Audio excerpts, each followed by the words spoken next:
Translation. Thus the Lord of the universes maintains all planets inhabited by demigods, men, and lower animals, assuming the roles of incarnations.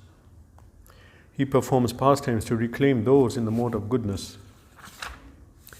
There are innumerable material universes, and in each and every universe there are innumerable planets inhabited by different grades of living entities in different modes of nature. The Lord, Vishnu, incarnates himself in each and every one of them and in each and every type of living society. He manifests his transcendental pastimes amongst them just to create the desire to go back to Godhead. The Lord does not change his original transcendental position, but appears to be differently manifested according to the particular time, circumstances, and society. Sometimes he incarnates himself or empowers a suitable living being to act for him. But in either case, the purpose is the same. The Lord wants the suffering living beings to go back home, back to Godhead. The happiness which the living beings are hankering for is not to be found within any corner of the innumerable universes and material planets. The eternal happiness which the living being wants is obtainable in the kingdom of God, but the forgetful living beings, under the influence of material modes, have no information of the kingdom of God. The Lord therefore comes to propagate the message of the kingdom of God, either personally as an incarnation or through his bona fide representative as the good Son of God. Such incarnations or sons of God are not making propaganda for going back to God only within the human society. Their work is also going on in all types of societies amongst demigods and those other than the human beings. Thus end the Bhaktivedanta purports of the first canto, second chapter of the Srimad Bhagavatam entitled Divinity and Divine Service. Nama Om Vishnu Padaya Krishna Prasthaya Bhutale Shrimate Bhaktivedanta Swamini Namane Namaste Saraswate Deve Gaura Vani Pracharine Nirvishesha Shunyadi Bhasyate Deshatarine Jai Shri Krishna Chaitanya Prabhu Nityananda Shri Advaita Gadadhara Srivasi Gaura Bhaktivedanta Hare Krishna Krishna Krishna Hare Hare Hare Ram Ram Ram Hare. Translation again. Thus the Lord of the universes maintains all planets inhabited by demigods, men, and lower animals. Assuming the roles of incarnations, he performs pastimes to reclaim those in the mode of pure goodness. Many universes, it's mentioned here, there are many universes. People are wondering, are there many universes? Is there only one universe? Yeah, Bhagavatam is saying, yes, there are many universes and many planets in each universe. In each of these planets, there are living entities, so many living entities, variegated. Just like now, if you enter a forest, how many living entities we see? All kinds, insect. Some are crawling, some are flying, some are sucking the blood, some are on the ground, plants, insects, so many. So similarly, even in the ocean, and every planet has a lot of life. There is life on every centimeter, millimeter of the whole universe. There's a lot of life. So it's mentioned, Supreme Personality of Godhead, he appears in each planet. He appears. Here it's mentioned in Srimad Bhagavatam that Krishna and Balaram both descended in this human society pretending to be humans. Kritavan kila karmani saha ramena Keshava. Ram and Keshava. Balaram and Krishna both came. Atimartyani Bhagavan Guda Kapata Manusha. Guda Kapata Manusha. He is pretending to be a human and he came. And you know, some people thought he's a human. How could they think that? Human cannot lift a mountain or cannot expand into 16,108 forms. Human being cannot do that. So he's not a human, but Guda Kapata Manusha, he pretended to be human for the Lila, Supreme Personality of God. And he performed superhuman pastimes, unusual pastimes.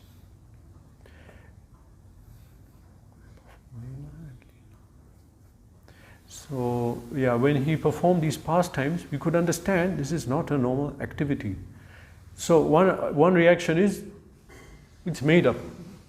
How can this be? Don't believe it. That's simple. other activities, superhuman, he's so great, he's greater than us. It's better that we find out about him, who is he, and we worship him. Finally, we'll worship any greater being than us. We do it. Materialists do it. Another way we don't want to worship is we think, no, this is not true. This is not true. How can someone lift a mountain? It's not true. That's simple. So, Supreme Personality of Godhead comes. Why does he come? To re-establish religious principles. And when he comes, to save the devotees and destroy the demons. Save the devotees from, not from the demons, from their separation. They're worshipping God. Their separation from Krishna is so powerful, so acute, so painful transcendentally, that he comes to relieve that pain, separation. Because actually for the jiva, the most natural and natural activity and activity in harmony with us is to worship God, to be engaged in service of God and in loving God and following Him. That's the most natural. So when we go back to that position, that is the most happy. But God is not here. Well, He is. He can be present, even not personally. So the jiva, being in absence of the Supreme Personality of Godhead, feels great pain. So Krishna comes to relieve that. That is why he comes, to save the devotees. When it says in Gita, Paritranaya sadhana, Vinayashaya cha duskatam, and destroys the demons. Since he came for the devotees, it's just a side activity. He'll also kill the demons. So but now another point is mentioned here. Why Supreme Personality of Godhead comes? He comes to display his alaukik, uncommon, superhuman pastimes, so people get shocked that what's going on? How can someone do this? What kind of activities are these? And they get shocked by him, by his activities. How many wives he had? He established an island in the middle of the ocean because he got disturbed by people coming all the time to attack him. They can't cross the ocean, so he established it there. So they get attracted by these activities. That's why. That's another reason he came. To attract these conditioned souls who got fooled by this plastic world, think this is the real thing. It's not, it's plastic, it's not real. The real thing is he is showing this is the real activity. This is the real person, the original person, Adi Purusham himself. And his activities are the activities to glorify, not the mortal beings in this world who can hit a six with a cricket bat, or who can lift some heavy weight, or who look so amazing now, but in 30, 40 years they'll not look so amazing. This is not the attractive. These are not attractive people. Real attraction is what he did. So he came to show that. And all his activities are amazing. When he came, he descended. He makes a spectacular appearance whenever he comes. When he came as Matsyavatar, he came as a small fish. He asked some king, he told the king that, look, I'm a small fish, these other fishes will eat me, take care of me, put me in a pot. Okay, put in a separate pot. Then he grew, suddenly he grew, look, this pot is too small, can you put me in a bigger pot? Okay, then he grew more and more and more. Finally the king understood this is not a fish. Fishes cannot do this. So put him back in the ocean. And he grew so large, and then he realized this is the Supreme Personality of Godhead. So Krishna's uncommon activity, uncommon entrance into his pastimes. As Varaha, he came out of the nostril of Brahma, then grew into epic, huge proportions. And by that immediately Brahma understood this is not a Varaha. Varaha means boar. This is not a boar. Or he's the greatest boar on earth, originating from the Supreme Personality of Godhead. So, even by his entrance, when Krishna displays this, how he came, immediately we understand this is not a normal person. Something is going on. It's not normal. Hardly you'll find in Krishna Lila, he'll come from the front door. He'll not come from there. Or from the normal way people came. He'll not come like that. He's God. He'll come how he wants. In Narasimha Lila, he came to the pillar. And we understand from previous, from other Shastras, that in previous Lila, Narasimhadev came just walking down the road. Or he may enter from the pillar. And when Krishna came as himself, now you think people, they like to build big houses and live so nicely in those big houses and show their opulence. And the more someone is so important and so rich, he'll think, no, I have to build a big house because I'm so important. I can't live in a small house. I need to have a big car. I need to have a big status. So now, supposing the Supreme Personality of Godhead descends, he descends. So he'll have the biggest house, or he'll have the most glorious appearance. No, Krishna appeared in a jail, in a normal jail. Krishna appeared. So someone might think, Krishna appeared in a jail. He's the Supreme Personality of Godhead. How can he appear in a jail? Why should he appear in a jail? Well, we all came in a jail. This is a jail. Why did Krishna appear in a jail? Why did you appear in a jail? We all came in this material world. This is not anything opulent that we think. Actually, it's a jail also. So, it's not that only Krishna came in the jail. We all came in the Durg, in this jail of the material world.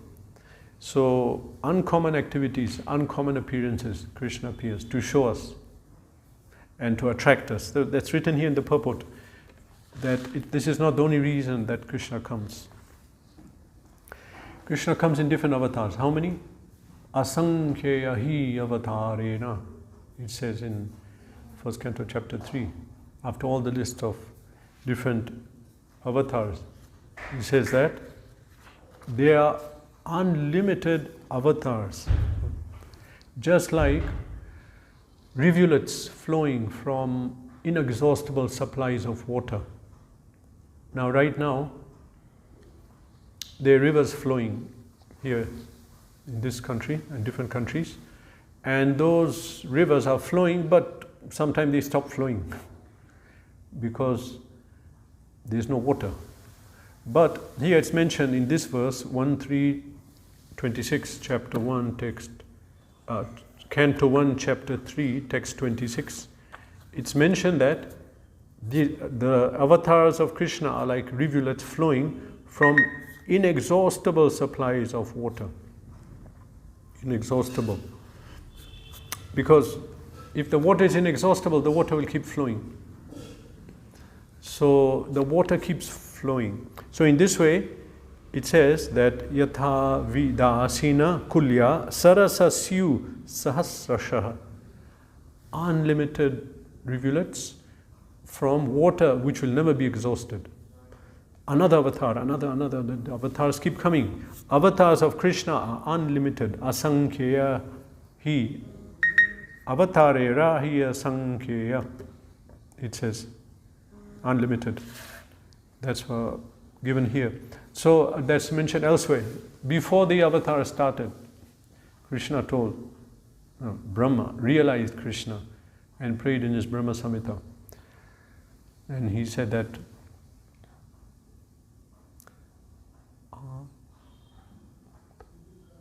Advaita Chutam Anadim Anantarupam Adyam Purana Purusham Navayovanam Sha. There's another one.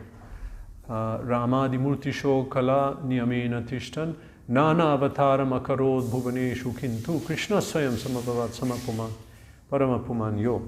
He says that beginning with Ram Adi, Kala, and other expansions of expansion, so many avatars are there. Ramadi Murtishu Kala Niyamena Tishtan Nana Avataram Akarod Bhuvaneshu. He takes many different incarnations. Kintu Krishna Swayam Samabhavat Paramapumanyo. But Krishna is the original personality from avatars expand. Supreme Personality comes in all the universes that have come, and in the universes there are different planets. He comes in every planet. In which form? In different forms. But as mentioned in the purport, he doesn't change his actual nature as supreme. He may appear as a boar, a fish, different forms, but he'll maintain his position as Triguna Atita, transcendental to the modes, and Bahuda, providing.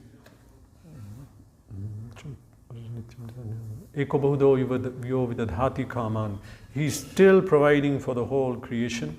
He's still supporting everything. And he's the cause of everything, even though he comes in that form, which may look like a boar, a fish, whatever. He's still on that level. Even Prahlad Maharaj prays, Itam nir tirya grishi deva jashavatare lokan vibhavasi jagat pratipan. He says that in this way, my Supreme Personality of Godhead, you, Nrsimhadev, appear in different forms. Itam, in this way, because it's a continuation of verses. Itam nir, as a human, nir tiryag is an animal, four-legged. Nir tiryag rishi, in the form of rishi. Example of a rishi incarnation? No, rishi is an example. Naranarayan, Parashuram, and then Muni, Narad Muni. Itam nir tiryag rishi deva, in the demigods also, among demigods he appears. Jashavatare, Jasha means aquatic. So Prahlad Maharaj is praying there. That was Satyug, before they came, before many of the avatars came. He said, in this way you appear in many different species. So that happens every time. Krishna appears. And when he appears, shocking. How can someone do that? Amazing incarnation of fish, avatar of a boar. Vaman avatar came as a dwarf. Human society. Came as a dwarf. Expanded. These are not common activities. Therefore Krishna is known as Uttama Shloka. Another one is Urukrama. Urukrama is great step, but it also means amazing activity. Urukrama, Krit means doing. One who does amazing activities. So we'll definitely not forget that. People remember Bali Maharaj, they remember Vaman avatar, and different avatars how Krishna came. They'll not forget. There's unusual activities. That's the plan. Krishna comes to do these activities to attract us back. Then we can understand who's this personality. So Krishna appears. Does he have to appear? No, he doesn't have to. He wants to come. How can God come? How can he come? Very common. People say, some group of people, it's like I make a watch and I enter the watch. Why shall I enter the watch? Watch is an inanimate object with no purpose. There's no reason to enter the watch. But Supreme Personality of Godhead descends. Why does he descend? He wants to. He wants to descend. Oh, how can he come? He shouldn't come. Oh, he'll not come because you're saying he should not come. So now he'll not come. It doesn't depend on us. It depends on him. He wants to come. Let him come. So he descends out of his own will. He does not have to descend. And it's no effort for him. We may think, oh, what a great effort. Now, so many universes you have to come, so many different planets, you come in these different species. How can we do that? It's not effort.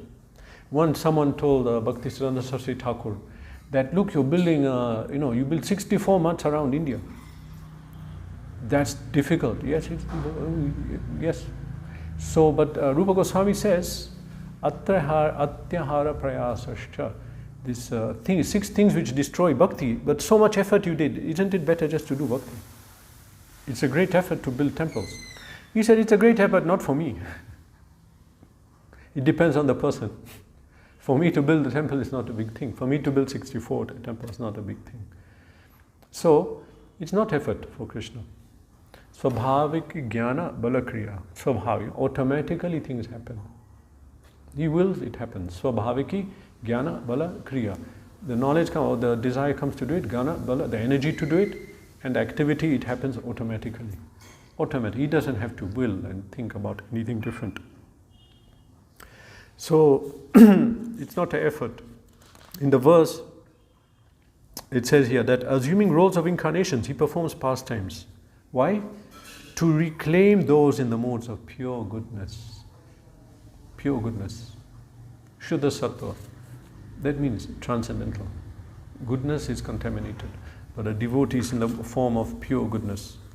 So he descends to attract them. And then what happens? They read about his pastimes, they meditate on him, and as a common example given is that the worm which puts itself in a, what's that thing called? Larvae? No. Cocoon or something.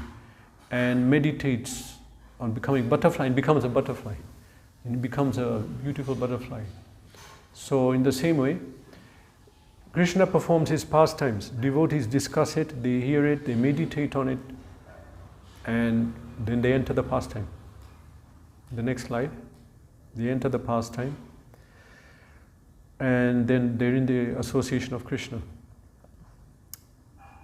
In this regard, the Srimad Bhagavatam is amazing. It's very dear. Yad Vaishnavanam Priyam. Because Supreme Personality of Godhead descended, how much information is there of his descent and details about his appearance that we can meditate on?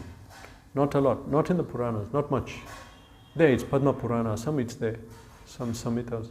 But detail, how much? And the detail that's given here. It's amazing.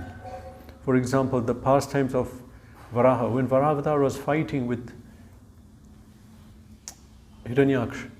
So at that time, all demigods were happy, Brahmanas were happy. Brahmanas were in the corner chanting the Vedic verses to please him. So it's mentioned there that he was fighting with Hiranyaksha, but he turned and gave a sidelong glance, pleasingly look at the Brahmanas. He was pleased, they're chanting. So from these activities we understand nature of Krishna. How pleased he is when someone is glorifying him. He is very pleased. So details like this are given even in, for example, Nrsimha Lila. In Nrsimha Lila, that he became so angry and fierce that no one wanted to approach him. Even Lakshmi was afraid. Then Brahma told Prahlad, you go in front because he came for you. If you go, he'll be very pleased. So Prahlad Maharaj came, sat on Nrsimha Dev's lap. Oh no, that he put him there. First he just approached him with a garland. And then Nrsimha Dev touched his paw on his hand. He was pleased. He was very pleased to see his devotee. We can understand Krishna's nature as Bhakta Vatsala, as being very pleased to see his devotees. So great detail in Shastra about this. So in this way, we have to meditate on the Supreme. He comes and performs his pastimes. From the pastimes we can understand his mind, his nature, his guna, rupa, lila. And then by meditating on that, we are able to enter that consciousness and come to him.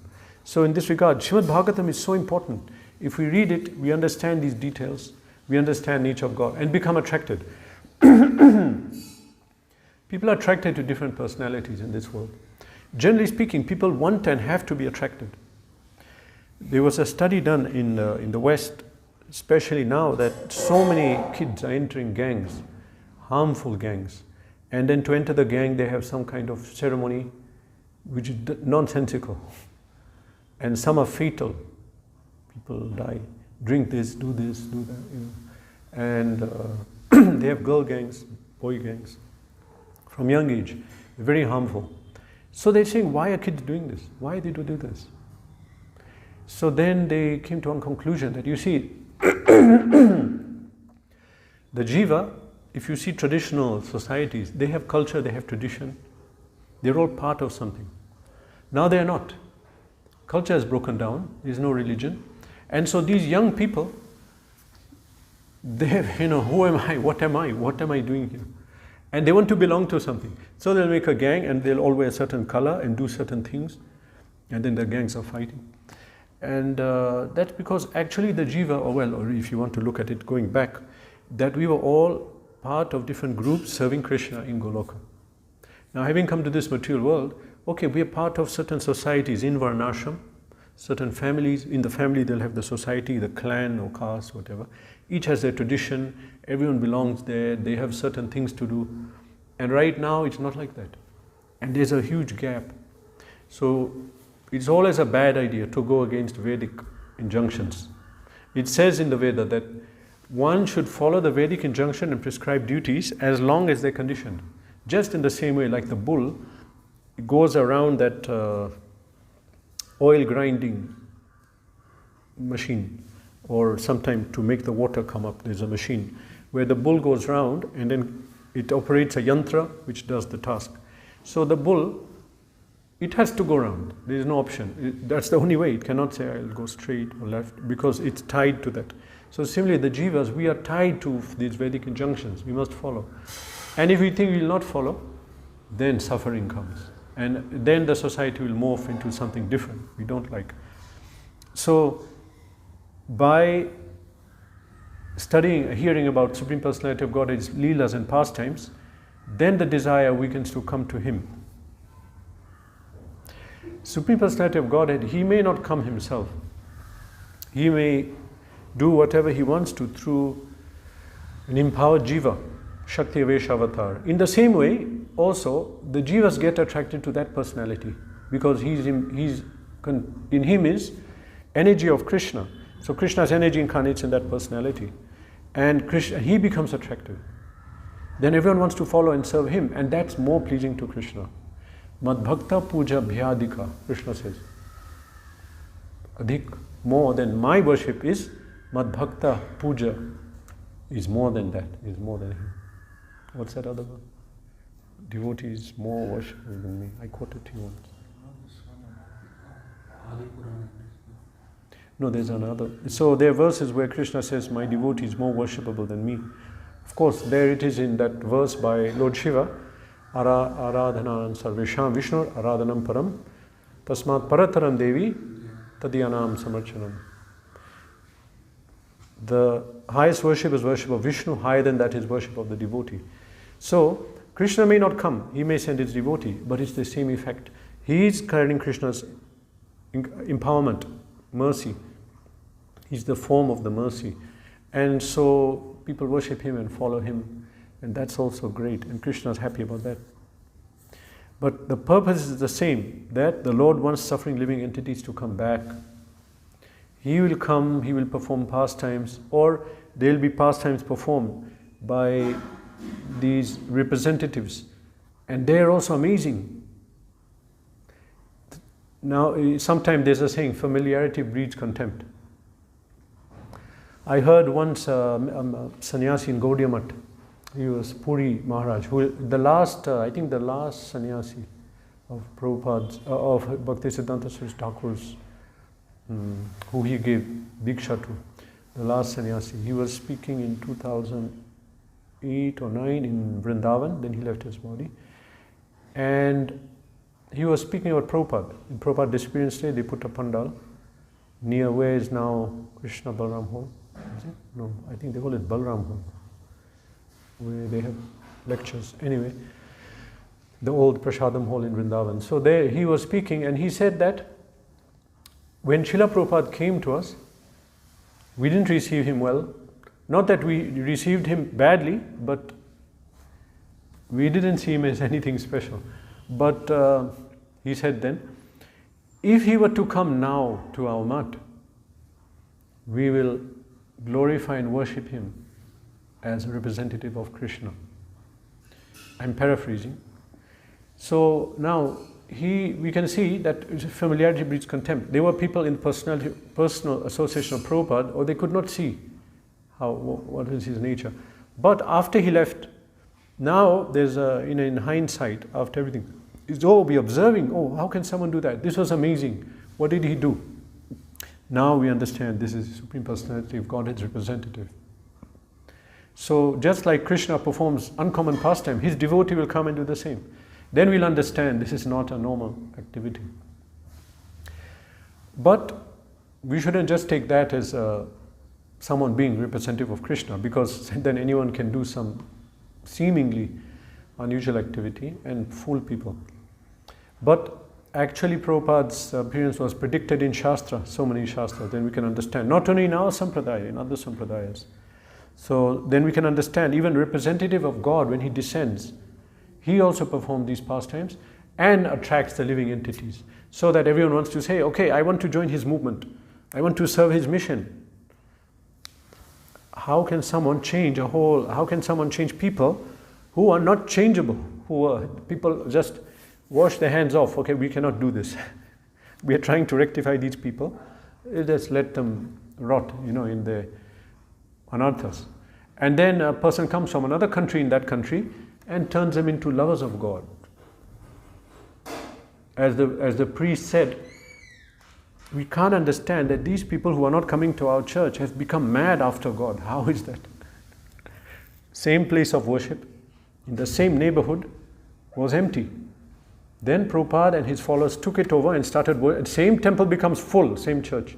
Same people come from that area, now they filled it up. So, unusual, uncommon activity. Then we can understand he's a representative of God. But the purpose is the same, to call the jivas back to reality, back to the real abode, and to come out of this temporary abode, which is full of suffering. As it's mentioned here,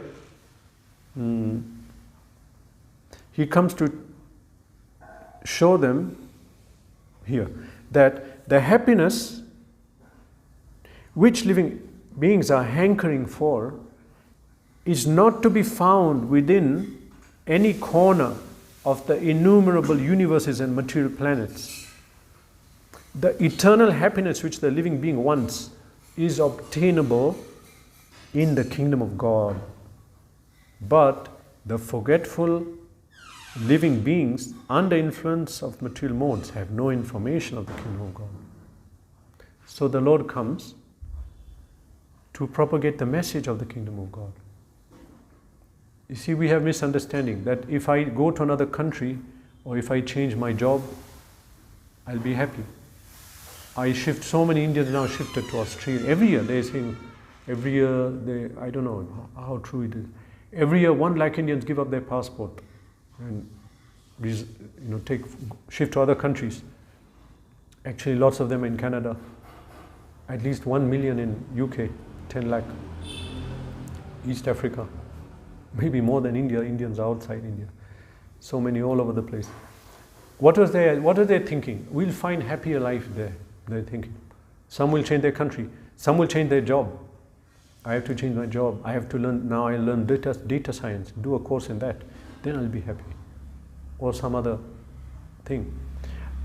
And now they're thinking, oh, let's establish a colony on the moon. Because here it's so much suffering in this world. Let's go there. No, but now here it's saying, now Krishna has come to tell these living entities that all of you looking for happiness in different corners of this creation and planet, you will not get it. Actual happiness is there. We have to go there. We have to go to the Parampadam, to Vaikuntha, the place where there is no suffering. We have to return there. And now, but we have no information. What is Vaikuntha? Where is it? What is it? No information. So Krishna comes and displays, he puts a microcosm of Goloka, this planet. Then we observe that, oh, such amazing activity, let me read about it, or let me hear it. Let me go there, I want to go there. So he comes, he'll give this information, then we may go. But then to go, he gives the instructions, what we have to do. We cannot be attached to this world and want to go there. As Prabhupada said, that spiritual life begins with frustration of material life. Cultivate here and there, it won't work. But we of course, with some knowledge we understand this material world is full of suffering. But simply we just study Shastra, begin to worship Krishna, and that naturally gives Vairagya. Janayatya shru Vairagyam jnanamidahitukam. Naturally Vairagya comes. Why? Because we begin to perceive a higher spiritual reality, happiness and knowledge. Then we realize, oh, this is something higher. Then we'll give up this lower one. There's no need for artificial anything. So here, this is the last verse of this chapter, which is titled Divinity and Divine Service. And here Sutta Goswami is saying that thus the Lord of the universes maintains all the planets inhabited by demigods, men, lower animals, assuming roles of incarnations.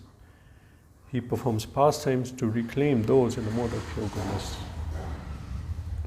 Hare Krishna. I have a doubt. Question. So you mentioned Nar and Rishi is separately, that where you were saying Krishna appears. Yeah. So how come they are Rishis are human also. Rishis are humans, right? Well, there are planets inhabited by. There's planets inhabited by yogis, and there would be maybe Siddhalokas there. So there'll be maybe different places, different society of humans, rishis, Narad, no, like who's a rishi? I assume that's the reason, that there'll be different planets and societies with rishis. Supreme Personality of Godhead will enter among the rishis also. Nir Narayan Rishi. Otherwise, I don't know why they did that, why it's mentioned differently. Maybe it's just name. Anything is mentioned, what comes. Insect, human. Yeah. Hare Krishna. Srimad Bhagavatam ki jai.